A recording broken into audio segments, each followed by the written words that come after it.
Alright, hey, welcome back to the channel, everybody. Kind of by cleaning the car. I'm gonna drive-in car wash, so I'm gonna take care of that real quick.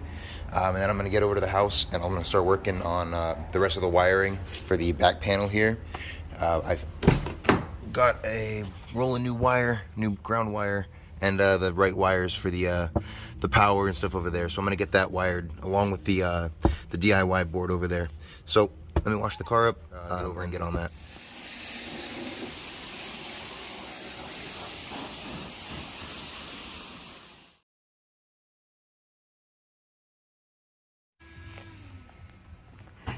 Stuff, but I got to start pre-wiring all these and then some into the board here.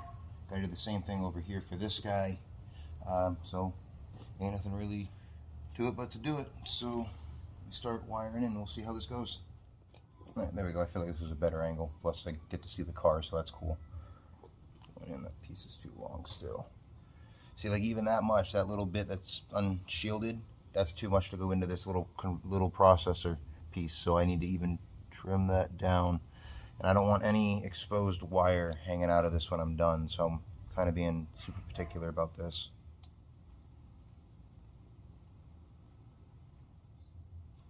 Okay.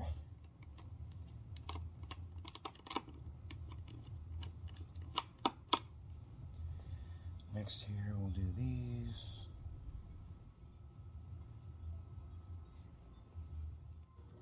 Okay. On the back here now I got to cut this shielding away.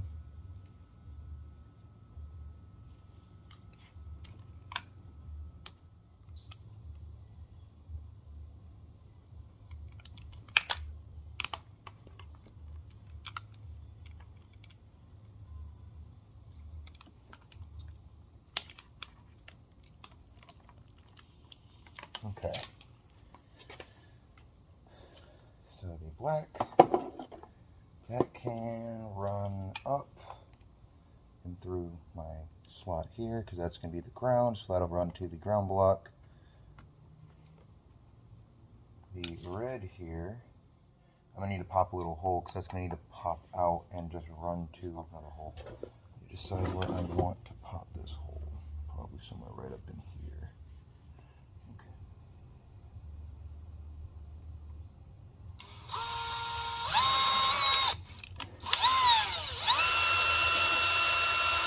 Okay. So all that does is that just marks it on the back, so I can take the drill and take a bigger drill bit and go through the back side of it and clean the hole out and mark it out and not push out the carpet too much. It doesn't tear up any of the face. But it just lets me mark the hole from the other side so I know where to go.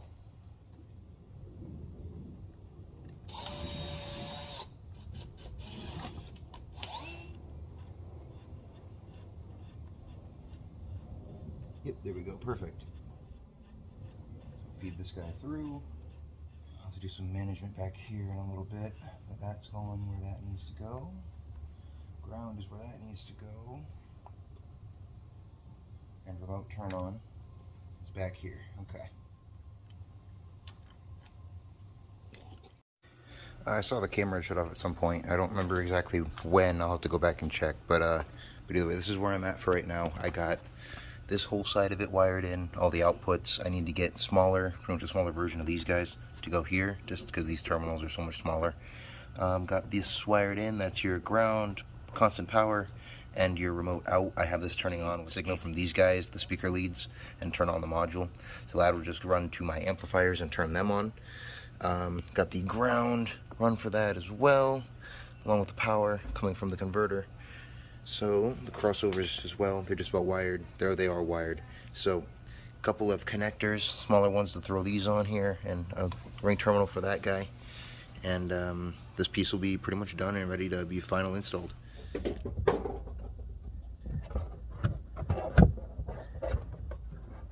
Okay, I'll do this one like right in here.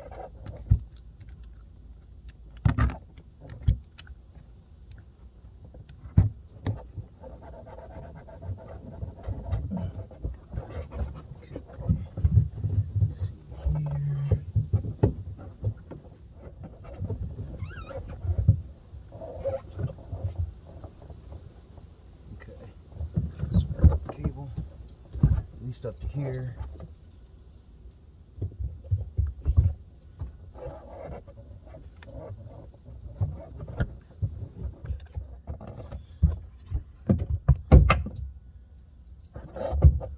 Pass this up here.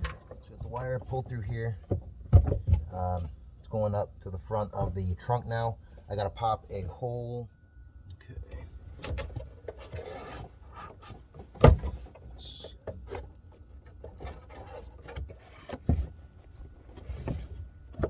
Go. So now if I tuck that back farther. Sorry, I know you guys kind of can't see exactly what I'm doing right now. But what I did is I ran the ground wire from the capacitor over here behind this trim panel, right up under the floor here, pretty much right to there. And I'm kind of doing the same thing. I'm going to run it up and pop it up through the carpet here with the other grounds. And these run up the back of that panel and then right over and in on the ground block.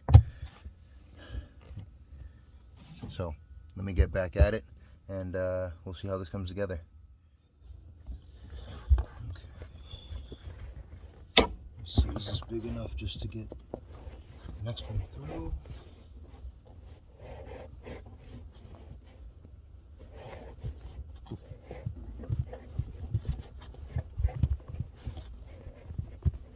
Maybe.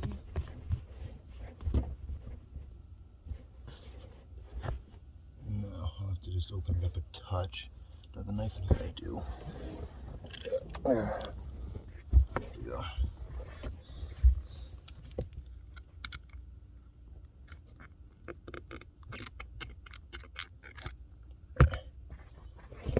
Cool. So now I got the ground through the hole here.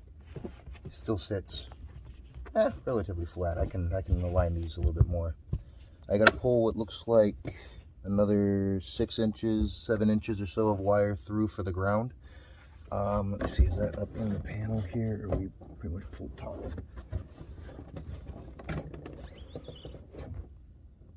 Wrong wire. Oops. Okay.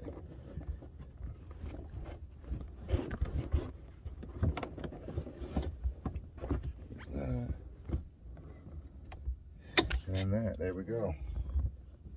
Did I pull that through? No, I didn't. That's perfect. Okay. Pops back in, goes right into place. Tuck that back. Okay. Cool. So, third ground for the capacitor is run. So the other end of the wire just hanging out over there, all behind the trim, ready to go. Now, I gotta cut that to size. I'll leave a little extra because I don't quite know exactly where it's gonna end yet. So I'll have to cut this to size, and then I gotta make the 2 grounds that are gonna run to the 2 amps in here. Got the wire here cut down. I mean, it's well long. I'll just tuck a little bit extra back here just in case if I ever need to get any extra wire, access it. Do whichever. With what I'm going to do with this is I'm going to terminate each end of this wire here. I'm going to run them both into the board with the board positioned where it's going to be located. I'm going to run them both back to the amplifier spot and then trim them both so I don't waste any wire, so I can save as much of this for anything else I need to use it for. So let me get to work.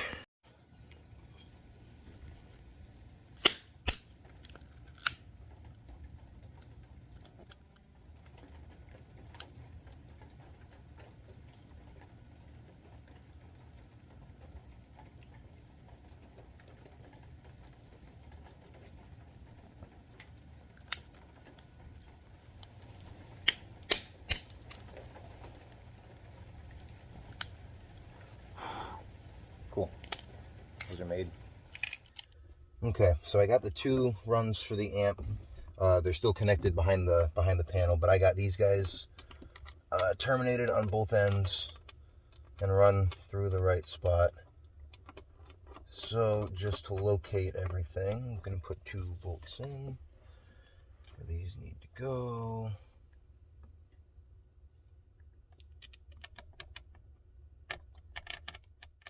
Okay, so I got all my grounds, my 2 runs from the cap, and the positive run from the battery, main input. Again, all the grounds, the 2 for the amps, and then the rest, the main ground, and then the 2 grounds for the sides here. I got the panel out on the ground. I'm going to do some pre-wiring, put a bunch of connectors on all these so it's a quick connect, disconnect if I need to, or to troubleshoot anything. If need be, that'll just make the install that much easier. I'm going to start, like I said, twisting wires and crimping ends on them and labeling and make sure I got my stuff straight. So I'll get with you in a little bit. Figured I'd give you all an update. I'm almost done with the pre-wiring. I have one crossover here. This is the inputs to the audio control. That's the power, ground, and the turn-on lead here for the converter. This is the other crossover, and these are all from the LED board. I just got to heat shrink these all together using a bigger piece of heat shrink in like 2 spots, and this should be just about done. Until I get home, I gotta run the 2 or 3 wires for this, pop a hole down here for the power for that guy there, and this should be all done. Alright, so all my pigtails are done. They're all wire twisted, heat shrink, crimped, connected, ready to rock and roll. All my negatives are the female adapter and positives are the spade adapter. So all the way down here where all these negatives are, they are all the females, except for the positive input there. So no way when I'm done with this will anything really be able to be wired in backwards. It's all just plug and play and super simple and looks really, really good on top of that. So like I said earlier, I think last thing I got to do is I want to make a splitter for this so that it runs out of the board at the smaller wire size that I need to go to the LED board. That's just at the house, or at my house rather, not here. But I need to run home, get that, but I got to pop one more hole, I think either on here or this side. I think it's this side. But either way, I got to pop one hole there, run another ground, and this thing is all pre-wired and ready to go.